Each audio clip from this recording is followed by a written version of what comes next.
मे मनसि प्रतिष्ठिता मनो देवाति प्रतिष्ठितम् आविरावीर्मयेर्वेदस्य मानस्तः हितं मे मात्रहासीः अनेनाधीतेन अहोरात्रां सन्दधामि कृतं वदिष्यामि सत्यं वदिष्यामि तन्मामवतु तद्भक्तारभवतु। ॐ शान्ति शान्ति शान्तिः। आदौ कर्मप्रसंगात् कलयति कलुषं मात्रकुक्षौ स्थितं माम् उन्मूत्रामीद्यमध्ये तथैति नितरां जातरो जातवेदः यद्यद्वै तत्र दुःखं कुतर्दित क्षन्तव्यो मे परातः शिव शिव శంభో శ్రీ మే మహాదేవ శంభో। అప్పయ్య దీక్షితుల వారు అపరాధ క్షమాపణా స్తోత్రంలో పరమాత్ముని ప్రార్థించకపోవటానికి ఉన్న కారణాన్ని గురించి చెప్తూ ఈ జన్మ హేతువుని ప్రస్తావిస్తున్నారు. అంటే జన్మ అంటే ఏమిటి అని అడుగుతున్నారు.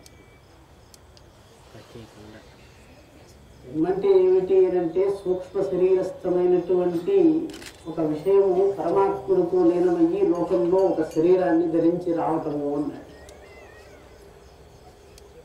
దీనికి హేతువుగా మాతాపితరులు, లోకము, ఆచార్యుడు ఉన్నారు. ఎట్లున్నారు అంటే మాతాపితరులు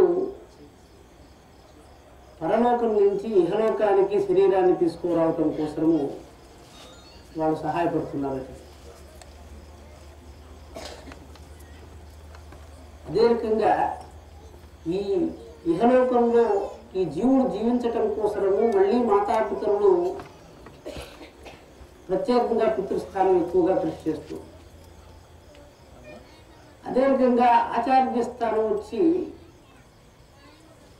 ఇహలోకం నుంచి పరలోకానికి సుఖంగా గమనం చేయటానికి కావలసినటువంటి జ్ఞానాన్ని ఇస్తూ, ఎట్లా ఆచార్య పురుషులు ఇహలోకం నుంచి పరలోకానికి వెళ్ళే జ్ఞానాన్ని ప్రస్తావిస్తున్నారు అని చెప్పటం కోసము బహుశా మనం ఈరోజు జన్మదినాన్ని పురస్కరించుకుని కలవటం వల్ల ఈ జన్మకున్నటువంటి హేతువుని సామాన్యంగా ప్రతి ఒక్కరికి ఒకటే బహుశా ఉండటం చేత ఈ జన్మ బంధాన్ని మనం తొలగించుకోవటానికి కావలసినటువంటి ఉపాయాన్ని పతంజలి భగవత్పాదులు కల్పించారు. వారు యోగశాస్త్రానికి ఆరంభ శ్లోకంలో చెప్తూ యోగేన చిత్తస్య పదేన వాచం బలం శరీరస్య చ వైద్యకేన యోగాకరోత్తం ప్రవరామునీనాం పతంజలిం ప్రాంజలిరామతోస్మి. అంటే పతంజలి భగవత్పాదులు యోగాన్ని, వ్యాకరణాన్ని, అదే రకంగా వైద్యాన్ని లోకానికి అందించారు. ఏమిటి ఈ మూడిటి వల్ల ప్రయోజనము చూస్తే బహుశా మనకు మోక్షమే ఈ మూడిటి వల్ల పరమావధిగా కనిపిస్తుంది. అంటే మోక్షం అంటే ఏమిటి, ఈ మోక్షానికి ఇన్ని నియమాలు, ఈ ఆచార్యుని చూడటం అవసరమా అంటే లేదండి. ఎందుకంటే మోక్షం అంటే సంసారంలో మనకు ఎప్పుడూ దుఃఖం లేకుండా ఏ స్థితిలో కూడా ఏ కారణంగా కూడా నాకు దుఃఖం కలుగుతూ ఉంది అని చెప్పనంత వరకు మీకు పరమాత్ముడి యొక్క అవసరం లేదండి.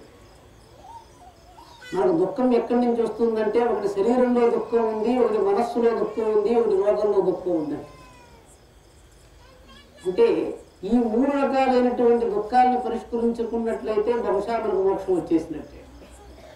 కారణం ఏమిటంటే మీకు చాలా రోజుల క్రితం పూర్వం కూడా మనం కలిసినప్పుడు ఇదే సందర్భంలో మాట్లాడుకుంటూ కబీర్ ఒక కథను చెప్పాడు. ఏమిటంటే ఆ కథ అంటే ఎవరో ఒక చిలకను తెచ్చుకొని ఒక ఇనుపు పంజరంలో పెట్టి పెంచుతున్నారు. సరే, దానికి పండు పలహారాలు పెడుతూ ఉన్నారు. ఇక్కడికి వచ్చేటప్పటికి ఈ అస్థి పంజరంలో జీవుడు కూర్చున్నాడు. దానికి ఆహారం పెడుతూ ఉంటే చిలక పెరుగుతూ ఉందట, ఇక్కడ అన్నం తింటూ ఉంటే అస్థి పంజరం పెరుగుతూ ఉంది అన్నారు. అక్కడ ఇనుపు పంజరం పెరిగింది, ఈ అస్థి పంజరం పెద్దదైంది, జీవుడి యొక్క పరిమాణం పెద్దది కాలేదట. సరే, ఒకరోజు ఉన్నట్టుండి చిలక తప్పించుకోవడానికి ప్రయత్నం చేసిందట. అది వదిలేస్తే బయటకు వెళ్ళిపోదాము అని అనుకుంటే ఇక్కడ ఉన్నటువంటి వాడు వదిలేస్తే ఎక్కడికి వెళ్ళేది, ఇంకా ఇక్కడే ఇదే పంజరంలో నేను ఉంటాను అని చెప్పి తాపత్రయపడుతూ ఉన్నాడు. అంటే బంధన అంటే ఏమీ లేదండి. సంసారంలో మనకు చాలా రకాలైనటువంటి దుఃఖాలు జనిస్తున్నాయి. అంటే నేను చాలా సందర్భాల్లో ప్రస్తావించాను, దాన్ని ఇప్పుడు ప్రస్తావిస్తాను. ఎందుకంటే మనం అందరినీ చూస్తున్నాం కాబట్టి వాళ్ళందరికీ తెలియబడేటట్టుగా. యోగేన చిత్తస్య అంటే పతంజలి భగవత్పాదులు యోగ మార్గం చేత చిత్త స్వస్థత కోసం పనిచేశారు. పదేన వాచం అంటే పదం చేత అంటే వ్యాకరణం చేత వాక్కును చేసి వాక్కును సంస్కరించడం చేత లోకంలో ఉన్న సంబంధాన్ని మేలుపరిచారు. మలం శరీరస్య వైద్యకేన అంటే శరీరంలో వచ్చిన మలాన్ని వైద్యం చేత చేస్తున్నారు. ఇప్పుడు మొట్టమొదట చిత్తంలో ఎందుకు మలం వచ్చింది, తర్వాత శరీరంలో ఎందుకు మలం వచ్చింది, తర్వాత వాక్కులో ఎందుకు మలం వచ్చింది అని మనకు తెలియాలి. మలం అంటే ఏమీ లేదండి. దీన్ని చెప్పడానికి ముందర చాలా ఒక వారం రోజులుగా మేము ఒక విషయాన్ని మాట్లాడుతున్నామండి. మామూలుగా చూస్తున్న వాళ్ళందరూ రెండు పదాలని పక్కన చేర్చటం వల్ల అంటే మనకు సంసారంలో కలుగుతున్న కష్టం గురించి చెప్పాలండి. రెండు పదాలని ఎవరో పక్కన చేర్చారండి. పక్కన చేరుస్తూనే నాకు ఇక్కడ కష్టం కలిగింది. అదే రకంగా ఇంకొక రెండు పదాలను పక్కన చేరిస్తే నాకు శాంతి వచ్చింది. ఇది ఏమిటి, రెండు పదాలు కదా అవి, ఆ పదాలు రెండు చేరితే ఇక్కడ శాంతో లేకపోతే దుఃఖమో ఎందుకు కలిగింది అని యోచిస్తే ఈ రెండు పదాల్లో ఒక పదం నా పేరండి. రెండో పదం వచ్చి నిందో స్తుతో. ఈ చంద్రశేఖర్ అనేటువంటి నామవాచకాన్ని బట్టి దాని పక్కనే ఒక దోషాన్ని చేరిస్తే నాకు ఇక్కడ శోభ కలిగింది. అంటే ఏమైందంటే లోకంలో రెండు పదాలని పక్కన చేర్చటం వల్లనో లేకపోతే రెండు పదాలని ఇంకొంచెం వేరే రకంగా చేర్చటం వల్లనో కలుగుతున్నటువంటి సుఖ దుఃఖాలు ఉన్నాయి చూసారా. మనకు సంసారం నుంచి ఏర్పడుతున్న బహుశా పదరూపకంగా శబ్దం చేత ఏర్పడుతున్న కష్టంగా మనకు తెలుస్తుంది.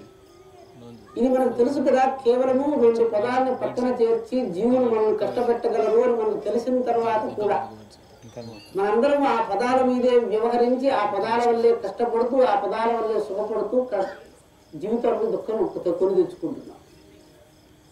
ఈ విషయాన్ని ఎవరు తెలుసుకున్నారో వాళ్ళు బహుశా వెంటనే సాధ్యపడకపోవచ్చండి. సత్యమైతే అర్థమైందండి, కేవలం రెండు పదాలు పక్క చేయడం వల్ల శాంతో దుఃఖమో ఏర్పడింది అంటే అది దాంట్లో ఒకటి నా నామం అని నేను అనుకుంటున్నాను. ఈ నామానికి ఏదో పదం చేరితే వీడికి ఎందుకు కష్టం వచ్చింది అంటే చంద్రశేఖర్ అనే మాట అది ఒక శబ్దం ఉంది. చంద్రశేఖరు ఒక చక్రవర్తి అనేటువంటి మాట కూడా ఒక మాట. ఇవి రెండు పక్కకు చేరితే నేను సంతోషించాను. చంద్రశేఖరు ఒక పాపి అని చెప్పారనుకోండి నాకు కష్టం కలిగి. అంటే రెండు పదాల యొక్క కలయిక వల్ల ఏర్పడుతున్న సుఖ దుఃఖాలని పతంజలి భగవత్పాదులు సుష్టు వాక్ అనేటువంటి యంత్రాన్ని వాడి మనకు కష్టం చేరకుండా ఉండేటువంటి మార్గాన్ని ఉపదేశించారు. ఇది ఎందుకంటే లోకస్తులు మనల్ని మాట్లాడి నిందించి దూషించి ఎవడో ఒక షుగర్ వ్యాధిగ్రస్తుడు చక్కెర తింటే నేను చచ్చిపోతాను అంటే చక్కెర నిలిపేశాడు. అటువంటిది నేను మాటలు వింటే నేను చచ్చిపోతాను అన్నవాడు కూడా ఉన్నాడు. ఈ మాటలు వినకుండా ఉండటం కోసం మనకు చాలా కష్టసాధ్యమైన విషయం. ఎందుకంటే చెవుల్లో పత్తులు పెట్టుకున్నా మనం వినకుండా ఉండలేకపోతున్నాం. అంటే లోకంలో శబ్దరూపకంగా మనం ఎందుకు ప్రవర్తిస్తున్నటువంటి కష్టాన్ని తొలగించుకోవటం చాలా అసాధ్యంగా ఉన్నట్టుగా మనకు తెలుస్తుంది. యోగేన చిత్తస్య అని చెప్పాను కదా. చిత్తంలో మళ్ళీ మూడు విషయాలు ఉన్నాయి. ఒకటి వాసన ఉందండి. ఇదే చిత్తంలో పూర్వాభ్యస్తమైనటువంటి విషయాలన్నీ ఉన్నాయి. తర్వాత లోకంలో చేరుతున్నటువంటి ఇంద్రియాదుల వల్ల ఏర్పడుతున్నటువంటి సంబంధం ఉంది. ఈ చిత్తానికి అస్వస్థత ఏర్పడింది ఎట్లంటే ఎవరో తిడుతుంటే దాని అర్థాన్ని గ్రహించటంలో చిత్తం క్షోభ చెందిందండి. దానివల్ల వచ్చిన కష్టం చిత్తం మనం కష్టపడుతూ. ఈ చిత్తంలో కామక్రోధాలు అరిషడ్వర్గాలు ఉన్నాయి. నన్ను ఎవరో స్తుతిస్తే కష్టపడతా సుఖపడతారని, ఎవరో స్తుతింపబడితే నన్ను స్తుతించటము నన్ను దూషించటం పక్కన పెట్టండి, ఇంకెవరో స్తుతింపబడితే నాకు కష్టం వచ్చిందండి. పరగుణ అసహిష్ణుత్వం అన్నాడు. అంటే ఎదుటి వ్యక్తి యొక్క గుణాన్ని స్తుతించటం వల్ల నాకు కలుగుతున్న కష్టం అండి. నా గురించి నన్ను స్తుతించకపోతే వచ్చే కష్టం కాదు. ఎవరినో స్తుతిస్తూ ఉంటే నాకు గుండె జారిపోతూ ఉంది అని చెప్తున్నాను చూసారా. ఈ అసూయ అనేటువంటి గుణం తీసేస్తే నాకు చాలా శాంతి వస్తుందండి. ఆ గుణాన్ని నేను తొలగించలేకపోతున్నాను. అంటే చిత్తంలో ఇన్ని గుణాలు కూర్చుని కామ క్రోధ లోభ మోహ మదమాత్సర్యాలు అనేటువంటి గుణాలు చిత్తంలో పూర్వవాసన సంబంధంగా కూర్చుని మనల్ని బాధపడుతున్నాయి. అంటే ఈ వాసన గురించి యోగ వాసిష్ఠంలో వశిష్ఠుడు చెప్తున్నాడు. దృఢ భావనయ త్యక్త పూర్వాపర విచారణం యదా పదార్థానుదాన స వాసన ఇది ఉచ్యతే. వాసన అంటే ఏమిటంటే దృఢ భావనయ, ఎదుటి వ్యక్తి ఏమి చెప్తున్నాడు అని వినటం లేదండి. కేవలం ఒక దృఢమైనటువంటి భావన వల్ల త్యక్త పూర్వాపర విచారణ అంటే అసలు విచారణే లేకుండా, పదార్థ సంధానం అంటే పదార్థానికి మనం ఒక అర్థాన్ని చేర్చుకుని ఇదే అర్థమని మనం ఊహించేశాడు, విచారణ లేకుండా. అంటే మనస్సులో ఒక భావన ఏర్పడుతుంది. ఈ భావన వల్ల ఎటువంటి విచారణ లేకుండా ఒకే అర్థాన్ని తీసుకుంటున్నటువంటి మనకు ఉన్నటువంటి ఒక దుర్గుణము వాసన అని చెప్పి, ఈ వాసనని వదిలిపెట్టడానికి పతంజలి భగవత్పాదులు యోగ శాస్త్రంలో చిత్తవృత్తి నిరోధాత్మకమైనటువంటి వ్యవహారాలు ప్రతిపాదించారు. ఆఖరిది మరం శరీరస్య వైద్యకేరా అంటే నాకు కోపం వస్తే శరీరంలో రక్తం పలచబడింది, నాకు శాంతి వస్తే ఇంకొక రకంగా మారిందని. నాలో ఏర్పడుతున్నటువంటి కామక్రోధాది అరిషడ్వర్గ భావనల వల్ల శరీరంలో ఏర్పడుతున్న మలాలు, లోకంలో నేను వింటున్నటువంటి మాటల వల్ల నాకు మనస్సులో కలుగుతున్న కష్టము, శరీరంలో కలుగుతున్న కష్టము, మనస్సు వల్ల శరీరం మీద, శరీరం వల్ల మనస్సు మీద, లోకం వల్ల శరీరం మీద, ఈ రకంగా మనందరికీ ఏర్పడుతున్నటువంటి కష్టాలు ఉన్నాయి చూసారా. మనం తప్పించుకోలేకుండా బహుశా ఇంకా బంధన తగులుకుని ఇంకా మరణానికి దగ్గరగా వెళ్ళిపోతున్నాము అని. ఇవన్నీ పక్కన పెడితే చాలా రోజుల క్రితం మనం వాళ్ళందరం కలిసి అనుకున్నామండి, వాసన ఎట్లా మనం నడిపిస్తుంది అని చెప్తున్నాడండి. జన్మాంతర శతాభ్యస్త రామ సంసార సంస్థితి సా చిరకాలాభ్యాసేన వినా క్షీయతే క్వచిత్ అని వశిష్ఠుడు రాముడికి చెప్తున్నాడు. జన్మాంతర శతాభ్యస్త రామ సంసార సంస్థితి అంటే ఈ లోకంలో మనకి ఎదుటి వ్యక్తిని యోచించేటువంటి బుద్ధి విపరీతంగా మారటానికి జన్మాంతర సంస్కారం దోహదపడుతూ ఉంటుంది. అంటే మనలో దోషం లేనట్లయితే ఎదుటి వ్యక్తి దోషి కానట్లయినా మనకు దోషంగానే కనిపిస్తుంది, నేను దోష బుద్ధితో యోచిస్తే. అంటే కాముకుడైనటువంటి పురుషుడికి లోకంలో స్త్రీ పురుష వ్యవహారం కేవలం కాముకంగానే కనిపిస్తుంది. అంటే ఎట్లా చిత్తం పోతూ ఉంటే అట్లా పోతూ ఉందని. ఈ విషయంగా నేను ఒక పర్యాయం మనం మాట్లాడుకుంటూ శ్రేయో జ్ఞానమభ్యాసాత్ జ్ఞానాధ్యానం విశిష్యతే ధ్యానాత్ కర్మఫల త్యాగాత్ శాంతిరనంతరం అని భక్తి యోగంలో 12వ శ్లోకంలో కృష్ణ భగవంతుడు అర్జునుడికి చెప్తున్నాడు. ఈ లోకంలో శ్రేయం అని ఒకటి ఉంది. ఈ శ్రేయం ఏమిటంటే జ్ఞానము అన్నాడు. జ్ఞానం కన్నా గొప్పది ఏమిటంటే జ్ఞానాధ్యానం అన్నాడు.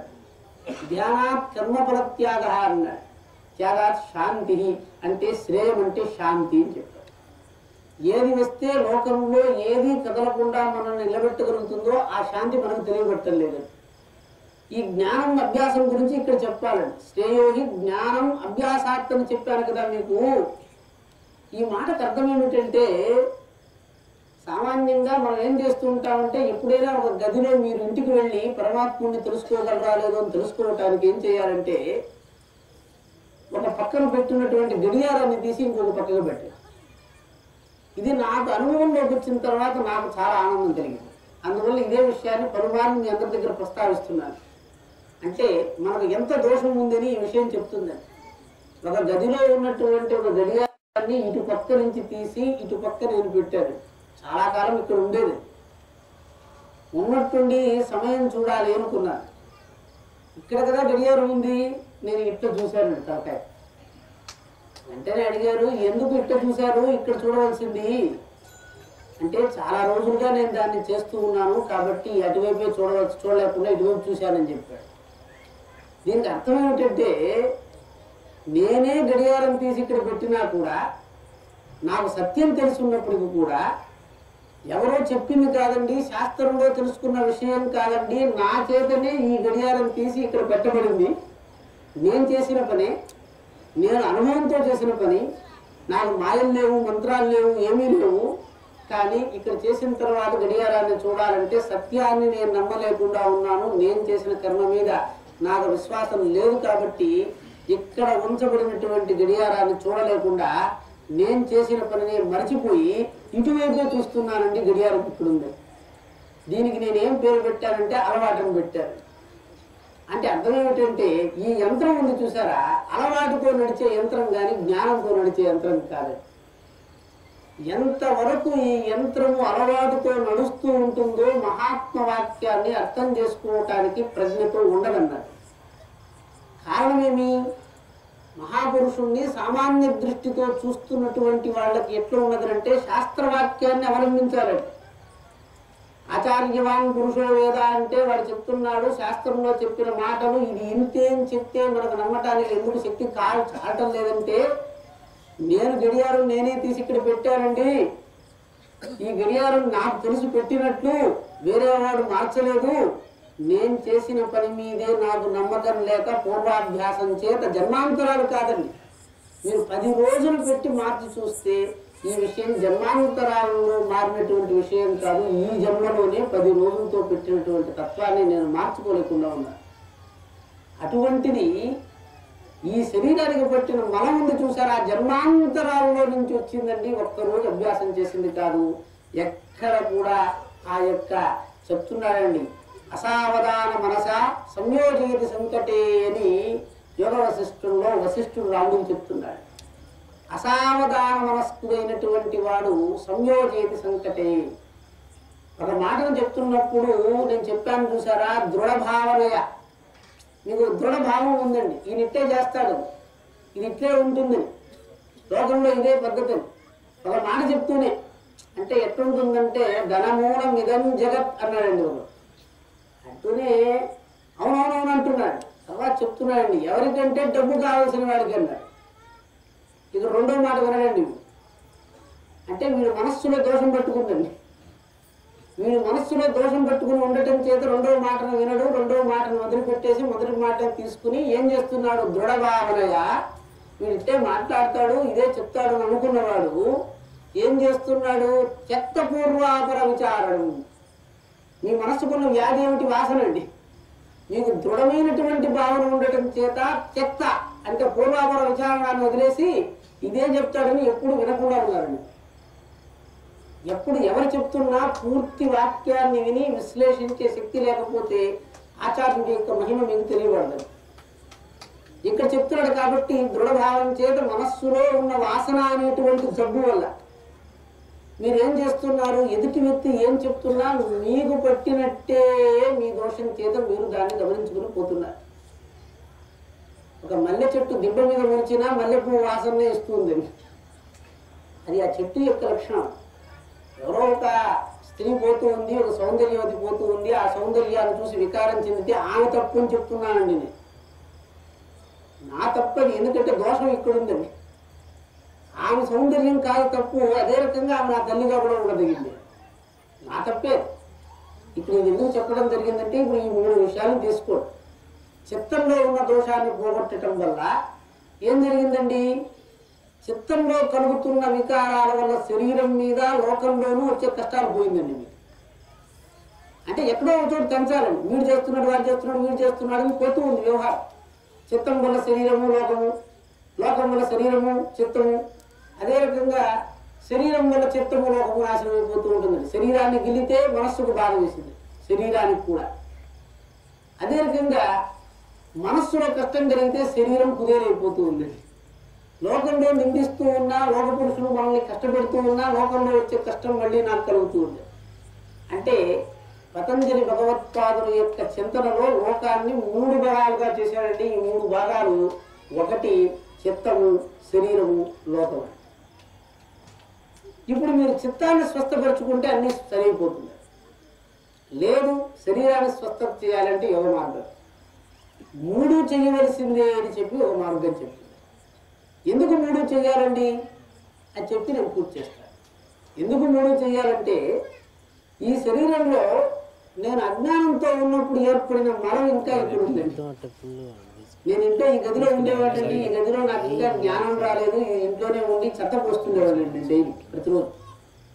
కొంతకాలానికి నాకు తెలిసిందంటే అరే నేనే చెత్త పోస్తున్నానని తెలిసిన తర్వాత ఆ చెత్తను తీసి బయట వేయాల్సి వచ్చింది. అప్పుడు ఔషధ మార్గం చేత శరీరంలో ఏర్పడుతున్నటువంటి మలాన్ని వేయవలసి వచ్చిందండి బయట.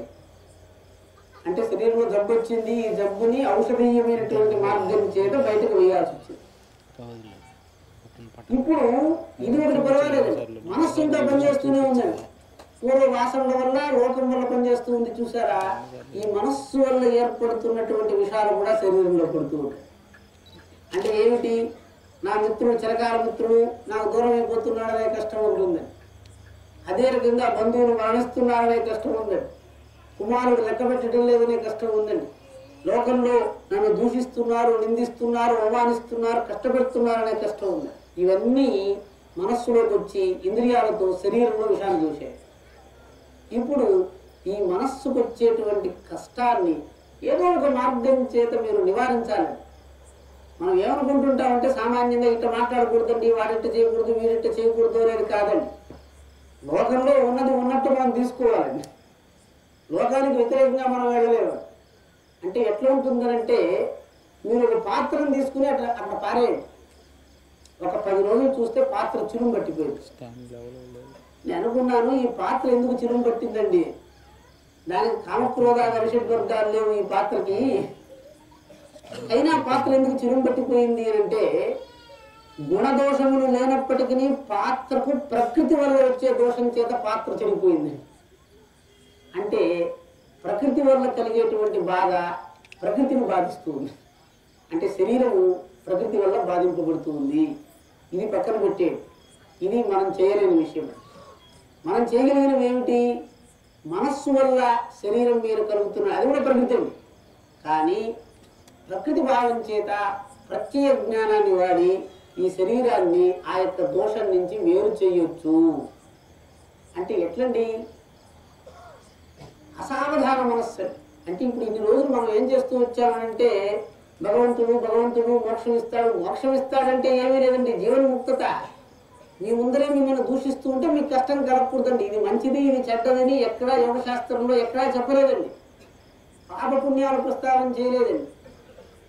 కేవలం ఏ మార్గంతో వెళ్తే జీవుడు జన్మ ప్రకృతి మరణ పర్యంతం శాంతిగా ఉంటాడో ఆ విషయాన్ని వాళ్ళు ప్రస్తావించారు. అంటే పరమాత్ముడి యొక్క వ్యవహారం ఎంత స్ఫుటంగా ఉందంటే శాస్త్రంలో మీకు శాంతి కావాలి, మీరు ఏమన్నా అనుష్ఠించండి, కానీ పుట్టినప్పటి నుంచి శరీరాన్ని వదిలిపెట్టే పర్యంతం మీరు చేసిన కర్మ మీ పాలుడికి కష్టంగా పరిణమించదు అని చెప్పగలిగినటువంటి శాస్త్రము ధర్మశాస్త్రం. అంటే ఇది చేస్తే మీకు ఎప్పుడూ కష్టంగా రాదు, ఇది చేస్తే సుఖంగా ఉంటుంది అని చెప్పేటువంటి విధానమే ధర్మశాస్త్రంలో ఉంది. కానీ ఎవడైనా ఒక మహాపురుషుడైనటువంటి వాడు ఎట్లా చేసి కూడా నాకు కష్టం పట్టదు అని చెప్పాడు. అటువంటి వాడిని మాత్రము శాస్త్రం బంధించలేదు అని చెప్తున్నాడు. ఎందుకంటే ఆయనకు సుఖ దుఃఖాలు లేవండి. ఎట్లా పెట్టినా ఆయన కష్టపడ్డట, ఎట్లా పెట్టినా ఆయన బాధపడ్డట. అంటే అటువంటి వాడిని పక్కన పెట్టి మనము లోకంలో ఉన్నటువంటి వాళ్ళము మనం చేయవలసింది ఏమిటంటే ఈ శరీరాన్ని మనస్సుని శరీరంలో ఏర్పడుతున్నటువంటి లోకం వల్ల ఏర్పడుతున్న కష్టాన్ని మనం వదిలిపెట్టడానికి కొన్ని యుక్తుల్ని శాస్త్రంలో ప్రతిపాదించినటువంటి యుక్తుల్ని వాడి శరీరంలో ఏర్పడుతున్న మలాన్ని తీసేయడానికి ప్రయత్నం చేయండి. ఎవరి కోసమో కాదండి, శాస్త్రం ఎవరు చెప్పినా శాస్త్రమే అండి. ఇది ఎట్లుంటుందంటే మనం అనుకుంటున్నాం ఆచార్యుడు అంటే ఆచార్యుడు కేవలం శాస్త్ర రూపమైనటువంటి వాడు శాస్త్రాన్ని అధ్యయనం చేసి మీకు చెప్తున్నాడు. అతను అంతకాలం వెచ్చించి అధ్యయనం చేసి ప్రీతితో మీకు చెప్పడం చేత అతని ఎందుకు ప్రీతి కానీ ఇంకే కారణము లేదు. ఆచార్యుడి యొక్క మహిమ ఏమిటి అంటే మీ ఎందుకు ఉన్న ప్రీతి ఏమిటి, దీనికి మించి ఆచార్యుడికి ఏమీ మహిమ లేదండి. మహిమ ఏం కావాలి అంటే నేను మీకు చెప్పాను చూసారా, 2 పదాలు పక్కన పెడితే నేను ఎందుకు కష్టపడ్డాను నేను యోచించడమే మహిమని. మీరు యోచించారా? ఇది ఎట్లుంటుందంటే ఈ 2 పోలిస్తే మీరు కష్టపడతాడని చెప్తే మీకు ఆశ్చర్యంగా లేదా? అవి ఎక్కడో ఉన్నాయండి. పృష్ఠతాడన దంతబంధ అంటే పెర్ర మీద కొడితే మూతిపోటు రాలిపోయిందంటే మీరు ఒప్పుకుంటారా? ఒప్పుకోరు కదా. పిర్ర మీద కొడితే మూతి పళ్ళు రాలిపోయింది అన్నదే ఒప్పుకోని వాళ్ళు ఎక్కడో 2 పదాలు చేయిస్తే నాకు గుండె నొప్పిగా ఉంది అని చెప్తూ ఉంటే మీరు ఎట్లా ఒప్పుకుంటున్నారండి? కాబట్టి మాయ అంటే ఈ 2 పదాలు చేర్చి దానికి వశమైపోయిన వాళ్ళందరినీ పిశాచం పట్టినట్టు లెక్క. కాబట్టి అట్లయితే ఎందుకు పెద్దవాళ్ళు ఈ పదాన్ని చేర్చారంటే అదే చెప్తున్నాడు. కేవలము మీకు శాంతి వ్యవహారం కావలసినప్పుడు మాత్రమే, కావలసిన దాన్ని తీసుకోవటం కోసమే శాస్త్రం, కానీ వద్దన్న దాన్ని కూడా తీసుకోవటానికి శాస్త్రం కాదు. మనం వంట చేస్తుంటాం, చేపలు తినేవాళ్ళకి ముళ్ళు వస్తుందండి. అది మున్నందు కదా దాన్ని పారేయండి, దాన్ని ముళ్ళు తీసేసి దాని ఉన్న బలాన్ని తింటాం. అంటే ప్రతి చోట మనం తినవలసిన పదార్థంలో విషయం కొంత ఉంటుందండి. ఈ విషయం ఉంది కాబట్టి నేను దాన్ని తినను అనుకున్నవాడు ఊరుకున్నాను, దాన్ని తీసేయాలి. అంటే లోకంలో ఎక్కడ కూడా కేవలం శుద్ధమైంది దొరకటం లేదండి.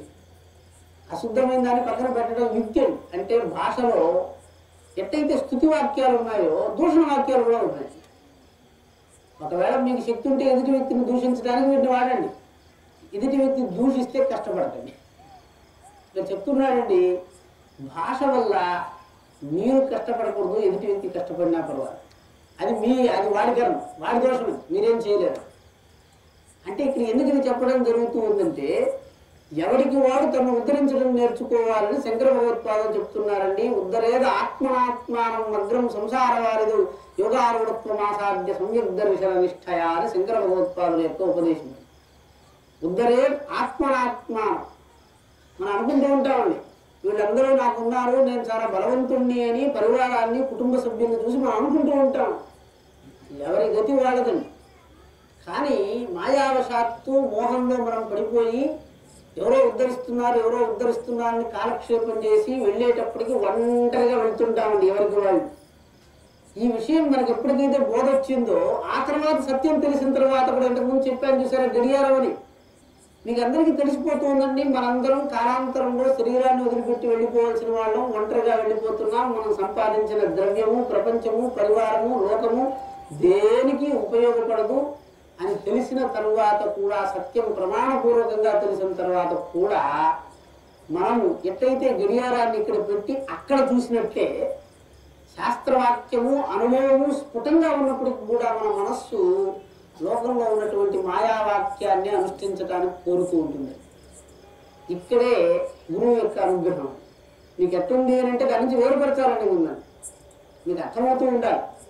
నాకు ఎట్లుందండి, నా కట్టి ముందరే చూసామండి, అందరూ చచ్చిపోతున్నారు, చిన్నలు పెద్దలు, జ్ఞానులు అజ్ఞానులు, పండితులు అపండితులు, మూర్ఖులు ధనవంతులు, అందరూ ప్రాణం పోగొట్టుకుంటూ ఉన్నారు. పోగొట్టుకుంటూ ఉంటే మనం దీన్ని చూసాం కదా, చూసి నేను కూడా పోయేవాడిని అని అనుకోకుండా కొంతకాలం బతుకుతానేమో అనుకుని ఇంకా సంపాదిస్తూ, ఇంకా లోకంలో వాడు నన్ను గౌరవించలేదు, ఏకవచనంతో పిలిచాడు, నన్ను సంపాదించలేదు అని బాధపడుతూ, వాళ్ళు గౌరవిస్తే ఇక్కడ నాకు ఆంతర్యంలో ఏం మార్పు వచ్చిందండి? నన్ను స్వామి అని పిలిచారండి ఎవరో, నేనంతా చూసుకున్నానండి, ఇదే రక్త మాంసాలు ఉన్నాయి, ఏం మారలేదు. అదే రకంగా ఒడేరు పిలిచారండి, ఏమన్నా దుర్గంధం పట్టిందా అని చూశారు, ఏం మారలేదండి. ఎప్పుడైతే అర్థమైందో లోకంలో ఉన్న వాచకాల వల్ల, గౌరవం వల్ల ఇక్కడ శరీరంలో, అంతరంలో, మనస్సులో మార్పు లేకుండా ఎందుకు నేను కష్టపడుతున్నాను? కానీ అదేదో ఒక దుర్గుణం నాకు అబ్బింది. ఈ దుర్గుణాన్ని ప్రయత్నం చేసి విడిచిపెట్టటమే యోగం. చిత్తం నుంచి ఈ దుర్గుణాన్ని తీసేయాలి. తీసేస్తే మీకు సగం మరణానికి కావాల్సినటువంటి హేతు అంతరించిపోతుంది.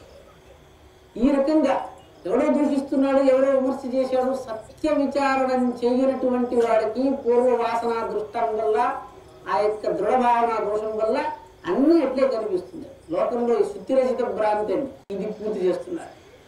లోకంలో 3 కష్టాలు ఉన్నాయి. ఆశ మనం చూస్తున్నాం, చాలా రోజులుగా మీ అందరికీ చెప్తున్నాను. లోకంలో చక్రవర్తులుగా ఉన్న వాళ్ళ దగ్గరికి ఇంకొక చక్రవర్తి స్థాయి వాడు చేతులు కట్టుకుని నిలబడి ఉంటాడు. మనం చూస్తే ఎందుకండి వీళ్ళు శరీరంతో ఉన్న వాళ్ళే, వీళ్ళకి 2 కళ్ళు 2 చెవులు ఇవే ఉన్నాయి, ప్రత్యేకంగా ఏమీ లేదు, కానీ వీళ్ళు ఎక్కడ బలవంతులుగా ఉన్నారు అని యోచిస్తారు. ఈయన చక్రవర్తి అండి అని చెప్తే చక్రవర్తి కదా, ఏమన్నా 4 తలలు ఉంటాయని చూస్తే లేదండి. ఎందువల్ల ఆయన బలవంతుడండి? శరీరం వల్ల కాదు, మాటల వల్ల కాదు, ధనం వల్ల కూడా కాదండి. ఎందుకంటే ధనవంతులు కూడా అక్కడ చేతులు పెట్టుకుని ఉన్నారండి. ఎంత వస్తే ఎంతండి? చక్రవర్తులైన వాళ్ళ దగ్గర చక్రవర్తులు కూడా చేతులు పెట్టుకుని ఉన్నారు. అంటే తైత్రీయం చెప్తుందండి, నకర్మణ ప్రజయా నదనేన త్యాగేనైకేన కృతత్వమాంశు. అంటే కర్మ చేత కాదు, ప్రజననం చేత కాదు, ధనం చేత కాదు, త్యాగం చేత వల్లే అమృతత్వం సంపాదించబడుతుంది. ధనం వల్ల మనకు లోకంలో, ఎందుకంటే మీరు ధనవంతులు కోటీశ్వరుడు అండి, ధీరుభాయ్ అంబానీ ఇంకా పిచ్చి పెట్టినట్టే ఉన్నారండి వాళ్ళ కుటుంబ సభ్యులు, ఇంకా శాంతి పొందలేదు, ఇంకా సంపాదిస్తూనే ఉన్నారు. ఏది సంపాదిస్తే మీకు అంతరంగం శాంతించిపోయి ఎవడో తాడుబట్టి ఈడ్చాడు, ఎవడో దూషించాడు, ఎవడో విమర్శ చేశాడు అంటే మారకుండా ఒక మనస్సు మీరు సంపాదిస్తున్నారు చూసారా, ఈ మనస్సును సంపాదిస్తేనే ఆచార్యుడి యొక్క సకాశం మీకు తెలియబడుతుంది. ఎందుకు ఇది చెప్పబడుతుందంటే, విద్వానేవ విజానాతి విద్వజ్జన పరిశ్రమం నహి మంద్యావజానాతి ఉర్వీం ప్రసవ వేదనాం అన్నాడు. ఎవరో నన్ను అడిగారు, స్వామి మీకేమిటి మహిమ అని అడిగారు. అయ్యా నాకేం మహిమ లేదు, కేవలం మాట్లాడగలగటమే నా శక్తి చెప్పి, అది కూడా నాకు తట్టిందే, అది శాస్త్రోక్తంగా ఉంటుందా లేదా కూడా నాకు తెలియదండి. అంటే ఇక్కడ చెప్తున్నాడు, మనకు ఆ కష్టము సుఖము మనం మాట్లాడగలిగినప్పుడు, అరే ఈ శాస్త్రం ఎంత బలం ఉంది, ఎంత ప్రజ్ఞతో ఉంది అని మనం గమనించుకుంటే ఇది కష్టమైందా సుఖమైందా అని మనకు తెలుస్తుందంటే, తల్లి పడినటువంటి కష్టాన్ని గురించి చెప్తున్నాడండి. గొడ్రాలైనటువంటి స్త్రీ బిడ్డను ప్రేమించలేదటండి. ఎందుకంటే ఆ యొక్క గొడ్రాలకి సంతానం వల్ల వచ్చే కష్టం, ఆ యొక్క సంతానాన్ని ఉత్పత్తి చేయటంలో కలుగుతున్న కష్టము తెలియదటండి. అదే రకంగా విద్యావంతుడు కానిటువంటి వాడికి ఆచార్యుడి యొక్క గుణము అనుగ్రహము తెలియబడదు. ఎందుకంటే ఆయన మాట్లాడుతున్నాడనే అనుకున్నాడండి. ఆయన అనుగ్రహాన్ని గమనించాలంటే చాలా కాలం కృషి చేస్తే కానీ, ఎందుకంటే మాటలే ఆయన కృషి అంతా మాటలుగానే పోతూ ఉంది. కాబట్టి కాలయాపన చేయకుండా ఈరోజే ప్రాణం పోవచ్చు, రేపు ప్రాణం పోవచ్చండి. ఎవరిని ఉద్ధరించటం లేదు, అన్నీ సంపాదించండి. క్షణం మీ స్వరూపాన్ని మీ శాంతితో గమనించుకుని సుస్థిరమైనటువంటి ప్రజ్ఞతో, నా విరతో దుశ్చరిత నాశాంతో నా సమాహిత నాశాంత మనసో వాపి ప్రజ్ఞానైనేవాత్మయాత్తు. మనకు ఎన్ని ఉన్నా ఏమీ లేదు అనిపించేటువంటి దశ మాత్రం పెట్టుకోకండి. ఎప్పుడు అన్నీ ఉన్నాయనే మనస్సు వల్ల సుస్థిరత వస్తుంది. ఇది మీకు తెలియదని నేను చెప్పటం లేదు. ఇంతకుముందు చెప్పాను సరే, గడియారం పెట్టి మీరు చూస్తున్నారు, మీకు తెలుసును, కానీ అభ్యాసవశాత్తు మీరు మర్చిపోతున్నారు. మీ అందరికీ నేను ఒక పర్సనల్ సెక్రటరీ వంటి వాడిని అనుకో, మీరు మర్చిపోతున్నారు కాబట్టి. It is not I'm superior to, it is that I'm reminding that what you are. ఇక్కడ అధికారం లేదండి, కేవలము స్మారకం అన్నమాట. అయ్యా ఇది నువ్వు గడియారం ఇక్కడే పెట్టావు మీ సెక్రటరీ చూసినప్పుడు చెప్తావు కదా అంటే, ఇక్కడ గొప్పతనం ఇద్దరికీ లేదు, ఎవరికీ లేదు. కేవలం యస్మాన్నో ద్విజతే లోకో లోకాన్నో ద్విజతే హర్షాం హర్ష భయోద్వేగై ముక్తోయ సజమే ప్రియ. కాబట్టి శాంతిని తుష్టిని లోకంలో సంపాదించండి. ఇక్కడ జన్మహేతు అయితే మాతాపిత్రాదులను హేతువు చేత పూజిస్తూ ఉండండి. కారణం ఏమిటంటే ఇహలోకానికి తేవటం చేత. పూజ అంటే ఏమిటంటే మనస్సులో ఉన్నదాన్ని లోకంలో చూస్తున్నామండి. అంటే ఎట్లుంటుంది అంటే, నాకు మనస్సులో ఒకటి ఉందండి, అది లోకంలో కనిపించలేదు అనుకోండి, అది నాకు కష్టం కలిగిస్తుంది. అంటే ఎటువంటిదండి? ఉదాహరణకి లోనికి ఇక్కడ చెప్పి చిత్తం యొక్క జబ్బు లక్షణం చెప్పి నేను ముగించేస్తున్నాను. లోనికి లోకంలో విగ్రహం అండి, లోభం అనే జబ్బు ఉందండి. నాకు ఎట్ట తెలుస్తుందండి అది? లోభాయ చక్షుప్రీతి అన్నాడు. లోభికి చక్షుప్రీతి అండి. దేని ఎందు? ధన విగ్రహం ఉందండి. లోకంలో ధనం కనిపిస్తూ ఉంటుందండి, దాన్ని చూస్తూ ఉంటాడు వాడు ఖర్చు పెట్టాడు, దాన్ని చూస్తూ శాంతి చెందుతూ ఉంటాడు. అది మాయమైపోయింది అనుకోండి, ఇక్కడ హృదయంలో ఘాత వచ్చింది. అంటే మనస్సులో లోభం అనే గుణం ఉన్నవాడికి లోకంలో ధనం అనే విగ్రహం కావాలి.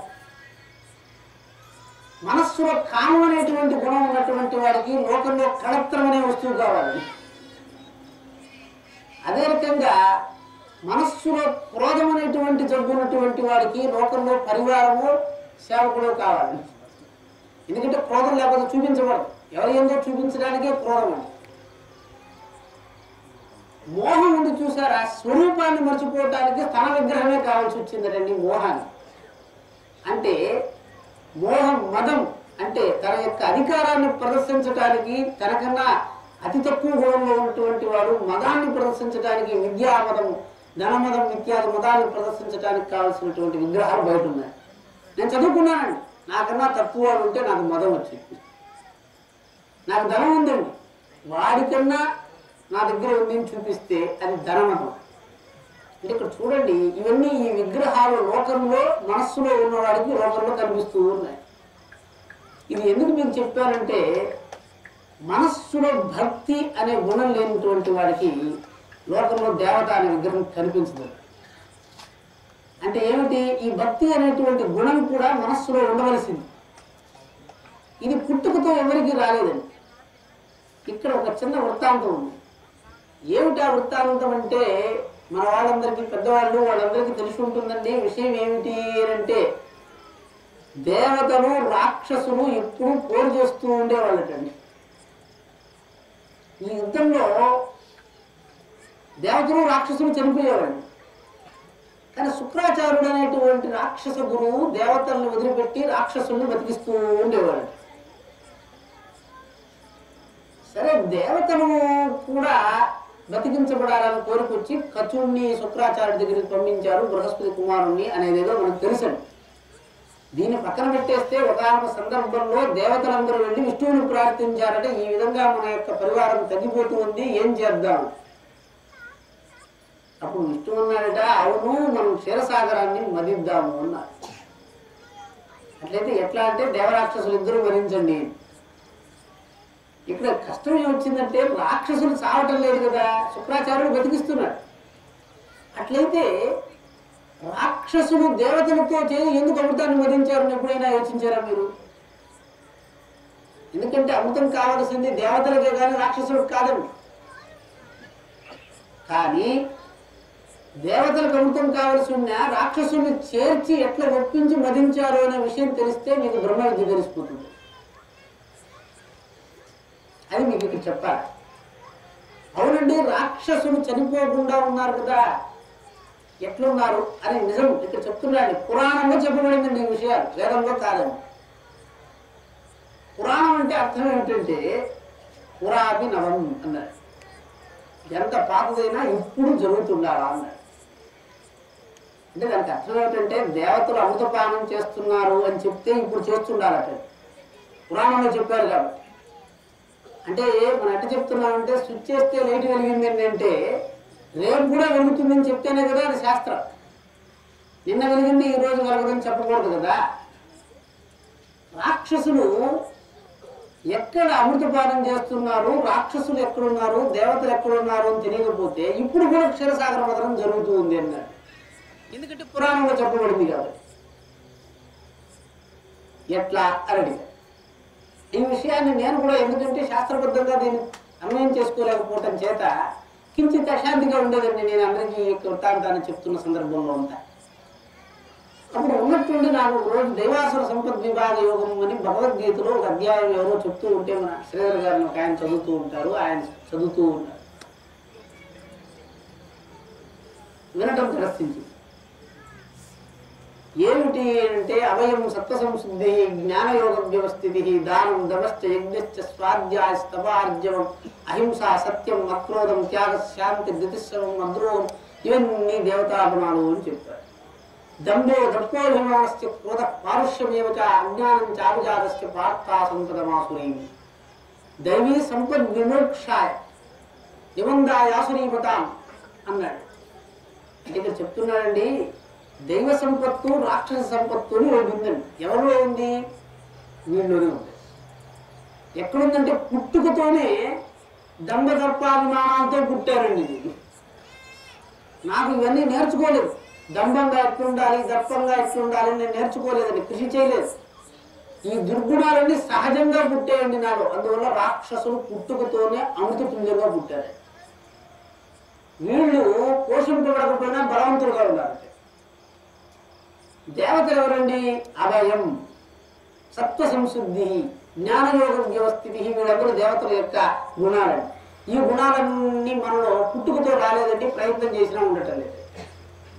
చూసారా, దేవతలు మాటి మాటికి చనిపోతున్నారు, ఈ సుగుణాలు చనిపోతున్నాయి, ఈ రాక్షస గుణాలు పెరుగుతూనే ఉన్నాయి.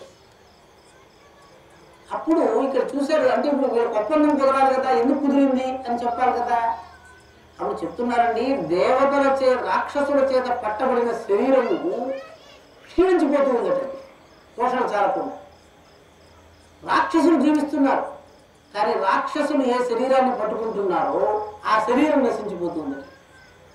ఎప్పుడైతే శరీరానికి పోషణ చాలలేదో రాక్షసులు కూడా మళ్ళీ శరీరాన్ని పోషించే వాళ్ళ కోసం వెతికారట. వాళ్ళు దేవతలండి.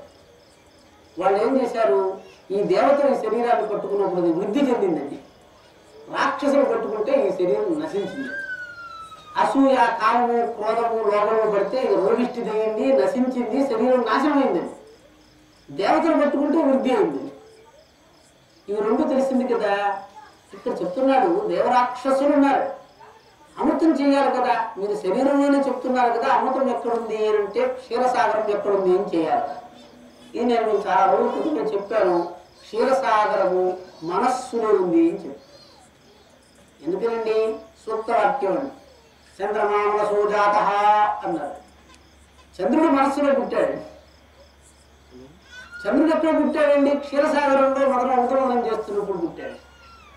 లక్ష్మి ఎక్కడ పుట్టిందండి? క్షీరసాగరంలో పుట్టింది, మొదలం చేస్తున్నప్పుడు పుట్టింది. అంటే మనస్సులోనే ఇవన్నీ పుట్టాయి. ఇప్పుడు మీకు తెలియటానికి, మనస్సు లేని వాడికి లక్ష్మి తెలియబడదు అని చెప్పి, మనస్సు లేనటువంటి వాడికి, మనస్సు లేనటువంటి వాడికి, నిద్రిస్తున్న వాడికి లక్ష్మి గోచరించటంలే. ఇప్పుడు చంద్రుడు మనస్సు నుంచి పుట్టాడు కదా, ఇవన్నీ పక్కన తీసుకుంటే అమృతం కూడా ఇక్కడే పుట్టిందండి.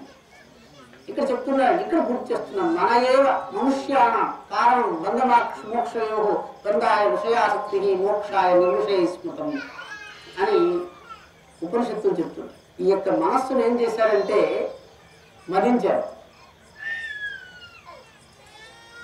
ఈ మనస్సుని మదించారు. దేంతో మదించారండి? మంత్రం అనేటువంటి ఒక పర్వతం చేత మదించారు. ఎవరు మదించారండి? రాక్షసులు దేవతలు అనేటువంటి జ్ఞానము అజ్ఞానం అనేటువంటి అంశంతో మదించారు. ఇది మదించారు బాబు. ఈ మదిస్తున్నప్పుడు హాలాహలం పుట్టింది. దీనికన్నా ముందర ఏమైందంటే పర్వతం మునిగిపోయింది. ఈ పర్వతం మునిగిపోతే దాన్ని పట్టుకున్న వాడు విష్ణువు అండి. గురు బ్రహ్మ, గురు విష్ణు, గురుదేవో మహేశ్వర అంటే గురువు విష్ణువు అని చెప్పారు. సాక్షాత్ పూర్ణావతారం వ్యక్తి పూర్ణో గురువు అని. ఎందుకండి అంటే పూర్ణము గురు దృష్టితో గురువు శిష్యుడిని కాపాడుతూ ఉంటుందని శాస్త్రం చెప్తుందని. పూర్ణము తన పిల్లలు పెంచదటండి, దృష్టి చేత పోషిస్తుందని శాస్త్రంలో చెప్తున్నారు. పూర్ణ దృష్టి విశేషత అని చెప్పున్నారు. అంటే గురువు ఎట్లయితే తాబేలు తన పిల్లల్ని పెంచుతాడో ఆ రకంగా దూరంగా ఉండి చూడటము చెప్పటం చేత కాపాడతాడు, కానీ వేరే దాంతో కాదంట. ఈ విధంగా ముందరాన్ని కాపాడారు. కాలం అనేటువంటి సర్పం చేత చిరికారు. ఆఖరికి అమృతము ఇవన్నీ పుట్టిందండి. ఉపాసనలో దశలు, కల్పతరము, ఉచ్చైశ్రవము, ఐరావతము ఇవన్నీ ఉపాసనలో సిద్ధుల యొక్క అవస్థలండి. ఈ ఉపాసన మీరు చేయటానికి సంకల్పించినట్లయితే నేను ఇంతకు పూర్వం చెప్పినటువంటి యోగ అంటే చిత్తాన్ని యోగం చేత, వాక్కు చేత యోగాన్ని, వైద్యం చేత శరీరాన్ని స్వస్థత చేసుకోవటం చేతే ఈ యొక్క చిత్తంలో ఉన్నటువంటి అమృతం తెలియబడుతుంది. అంటే ఇంతకు పూర్వం చెప్పింది దేవరాక్షసులు ఇక్కడే ఉన్నారు. వీళ్ళని మనం ఉపాసన చేత గమనించవలసిన వాడు. ఇది మాట్లాడుతూ ఉంటే అనంతం అండి. కాకపోతే కృషి చేత, ప్రయత్నం చేత, ఏదో మహిమగా కాదండి. నేను ఫిజిక్స్ చదువుకోవాలంటే పుస్తకం పెట్టి చదవాలండి అంతే. కాలహరణం చేత దర్శన మాత్రం చేత వచ్చే జ్ఞానం ఏమీ లేదండి. శాస్త్రాధ్యయనం చేసి దాన్ని వంట పట్టించుకుని సుఖంగా శాంతిగా ఉండాలి. కాబట్టి దీని ఎట్లయితే మనం లోక విద్యని 20 సంవత్సరాలు 30 సంవత్సరాలు చదువుకుని నేను ఉద్యోగం సంపాదిస్తాను, జీతం వేసుకుంటాను అని సంపాదించినట్లే పరమాత్ముని చేత సంపాదించదగిన శాంతిని కూడా ధర్మ మార్గంగా మీరు అధ్యయనం చేసి సంపాదించాలి. దీనికి మించి ఇంకేమీ లేదండి. ఇది ఏదో కేవలం వాచారకత్వం చేత చెప్పడమే కానీ దీని యందు ఎటువంటి మహిమావాచకాలు లేవండి. కేవలం శాస్త్రవాచకమే. వాక్కు చేత ఏమీ జరగదండి. జీవుడు పరమాత్మ స్వరూపం చేత ఆ వాక్కును పట్టుకోవటం చేత దానికి అమృతత్వం వచ్చింది. అంటే మీరు పట్టుకుంటేనే దానికి అమృతత్వం అండి, లేకపోతే ఆ వాక్కు నిష్ఫలమైంది. ఎందుకంటే సూర్యకిరణాలు కూడా ఆకాశంలో అట్లా వెళ్ళిపోతూ ఉంది. ఏదైతే శరీరాన్ని తాకిందో అదే ఉష్ణాన్ని ఇచ్చిందట, ఏదైతే శరీరాన్ని తాకిందో అదే బలాన్ని ఇచ్చిందట. కాబట్టి అన్నరాశులు ఎంత పొయ్యబడినా ఇక్కడ చేరకపోతే బలం లేనట్టుగా మీరు ఆత్మార్థం గ్రహించకపోతే ఈ వాక్కు నిష్ఫలమైంది. కాబట్టి ఆత్మార్థం గ్రహించడానికి ప్రయత్నం చేసి శాస్త్రధర్మంగా మీరు ప్రవర్తించడానికి ప్రయత్నం